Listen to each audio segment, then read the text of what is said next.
नारायण नारायण। आज का विषय है निष्ठा प्रबल हो। पोथी का वाचन समाप्त होने पर समझना चाहिए कि श्रवण समाप्त हुआ और अब उसे आचरण में उतारने का समय आया है। पोथी सुनने का बदला पंडित जी को पैसे देने से नहीं होता। बदला ऐसा होना चाहिए कि जिससे दोनों का कल्याण हो। भगवान की भक्ति करना ही सच्चा बदला है। दुनिया में न जाने कितनी ऐसी चीज़ें हैं जिनका हमें ज्ञान नहीं होता, लेकिन हम उन्हें झूठ नहीं मानते।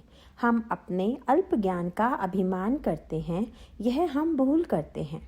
भगवान ने हमें ज्ञान दिया और हम उसका अभिमान करने लगे तो यह वैसा ही हुआ कि हाथ में तलवार दी गई तो उससे शत्रु का सिर काटने के बदले हमने अपनी ही गर्दन काट ली।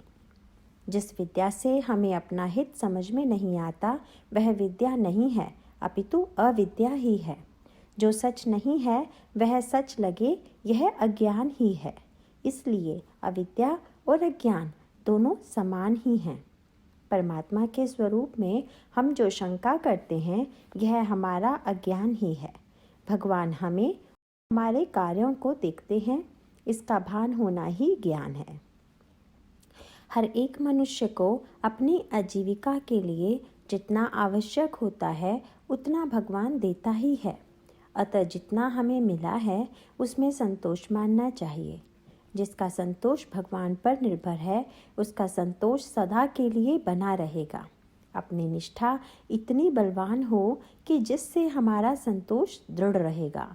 हरिश्चंद्र, प्रहलाद आदि बड़े बड़े लोगों पर कितने अत्याचार हुए, किंतु उनकी निष्ठा कुछ ऐसी ज़बरदस्त थी कि वे उन अत्याचारों से सकुशल पार हो गए। परिस्थिति लगातार बदलती रहती है, इसलिए जो फल आज हम चाहते हैं वह कल भी हमारे लिए सुखकर होगा, इसका कोई विश्वास नहीं। अतः जो फल मिलेगा उसमें संतोष मानना चाहिए। गीता में ऐसा कहा गया है कि सभी धर्मों का त्याग करके